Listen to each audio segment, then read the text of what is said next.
Eis que estou convosco todos os dias, até a consumação do século. Muito bom dia! Com essas palavras da Palavra de Deus, consoladora para seus discípulos, nós começamos mais um dia, tendo a certeza que Ele estará conosco em todos os momentos da nossa trajetória. Poderão ser momentos difíceis, poderão ser momentos de decepção, mas nós precisamos ter a fé, a certeza, a garantia que o nosso Deus estará ao nosso lado. Os seus discípulos estavam tristes porque ele estava voltando para o Pai, mas as suas palavras foram confortadoras, dizendo que estaria ao lado deles em todos os momentos até a consumação do século, através da presença do Espírito Santo, os acompanhando, os fortalecendo e os concedendo a vitória. Deixo com você também nessa manhã uma parte da Palavra de Deus que se encontra no livro de Salmo, capítulo 119, o verso 19, onde a palavra diz o seguinte: sou peregrino na terra, não esconda de mim os teus mandamentos. Salmo 119, o verso 19. Nós sabemos que nós estamos passando nessa terra, somos peregrinos, mas a nossa pátria é na cidade celestial, é em Nova Jerusalém, é na cidade pela qual o nosso Deus hoje preparou para que nós pudéssemos morar ali. Portanto, nós vivemos aqui, mas os nossos olhos estão na eternidade. Peçamos a cada dia a Deus a bênção dele sobre a nossa vida, para que nós possamos alcançar a vitória. A cada dia nesse canal nós estudamos um capítulo da Palavra do Senhor. Eu convido você nessa manhã a ter nas mãos a Palavra de Deus no livro de 2 Crônicas, capítulo 8, o verso 1 e o verso 2. Ao fim de 20 anos, tendo Salomão terminado a casa do Senhor, a sua própria casa, edificou as cidades que Irão lhe tinha dado e fez habitar nela os filhos de Israel. Salomão termina uma obra que entendo que é a maior obra que ele pode realizar em sua vida, que é construir um local onde Deus deixaria o seu nome e habitaria no meio do seu povo.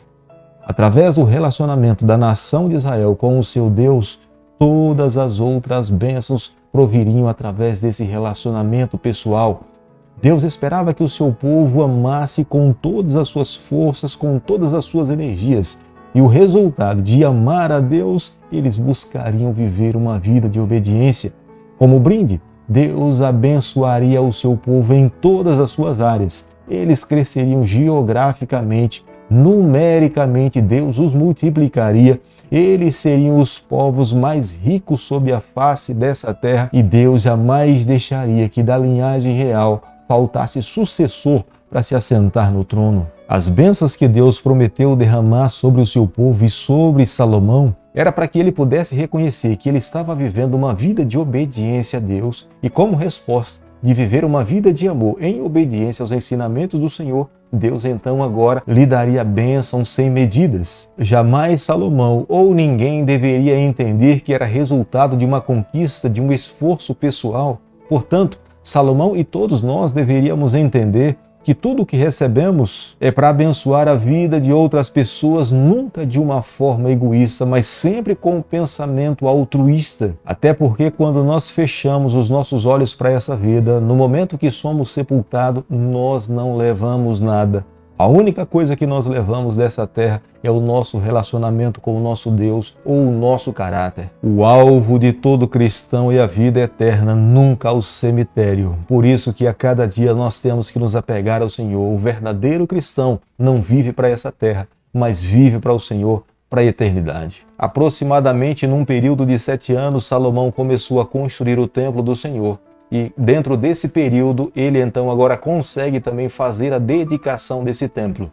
Mais 13 anos ele usou para que pudesse conquistar cidades, construir cidades e levasse o povo de Deus para morar dentro dela, somando um período de 20 anos ao início da construção do templo e o término da construção de outras cidades, onde os israelitas passaram a habitar dentro delas. As cidades que Salomão reconstruiu foram cidades que um dia Salomão, no tratado com o rei de Tiro, o rei Irão, ele entregou 20 cidades em troca de madeiras para a construção do templo e parte do seu palácio. Mas pelo fato do rei Irão não ter se agradado do pagamento das 20 cidades que Salomão tinha dado para o rei de Tiro, ele devolveu. E possivelmente Salomão reconstruiu essas cidades para que o povo de Deus tomasse posse e passasse a morar dentro delas. Salomão também construiu cidades, armazéns, como nós podemos ler no versículo 4 do capítulo que nós estamos estudando nessa manhã.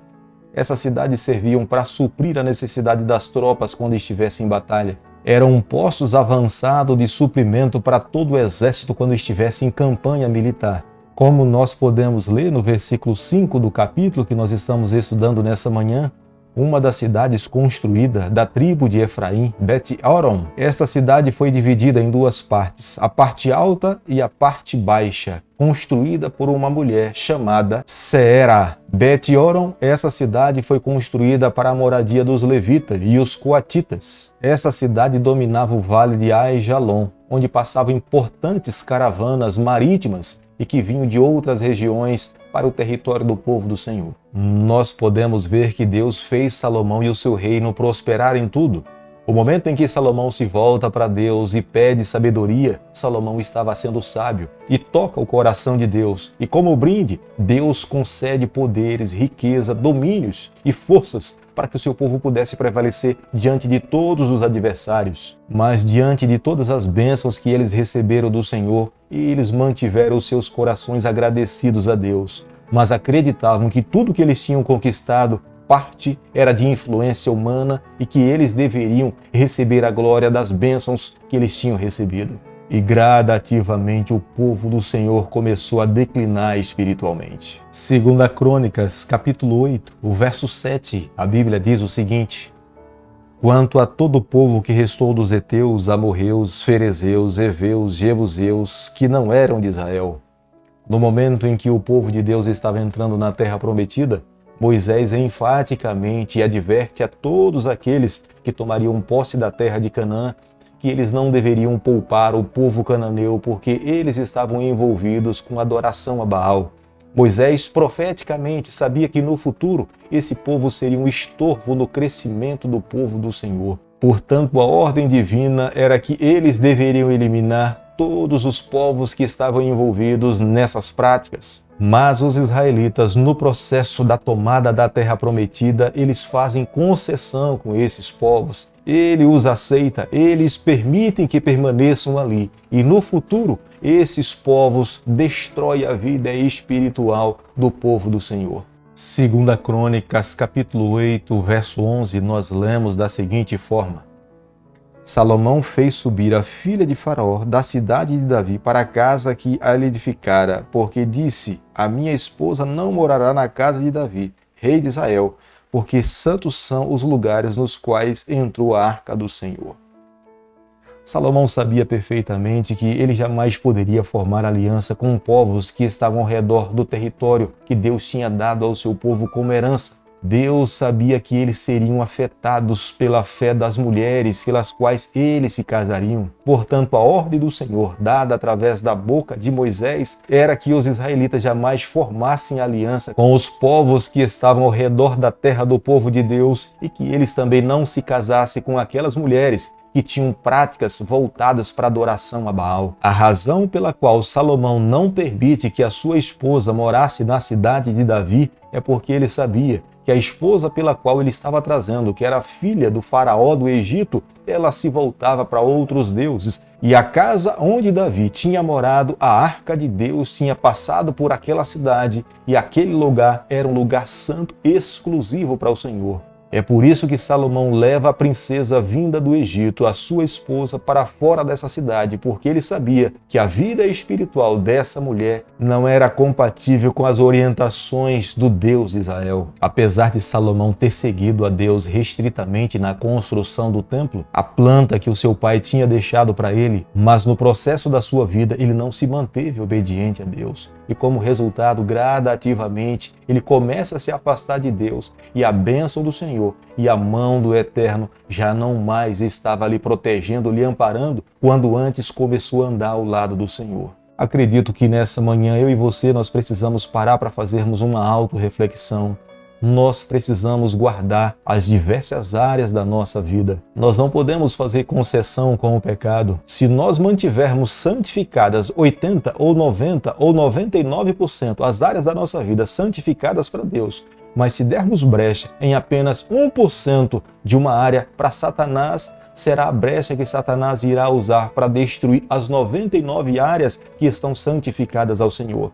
E foi isso que aconteceu com a vida de Salomão. Pelo fato de ter trazido uma mulher do Egito para se tornar a sua esposa, se tornou a sua decadência espiritual e a decadência do povo do Senhor. Querido amigo, nessa manhã, ao concluirmos o estudo do capítulo 8, eu e você, nós precisamos chegar à seguinte conclusão: não importa tão longe nós possamos ter ido do nosso Deus, mas se nós tivermos um coração humilde, confessarmos os nossos pecados, nos arrependermos das falhas que tenhamos cometido em nossa vida, nós sempre teremos em Deus um Pai de amor, um Pai da segunda chance, que estará com os seus braços abertos, como um dia o pai do filho pródigo estava para receber o seu filho e aceitá-lo como se nada tivesse acontecido.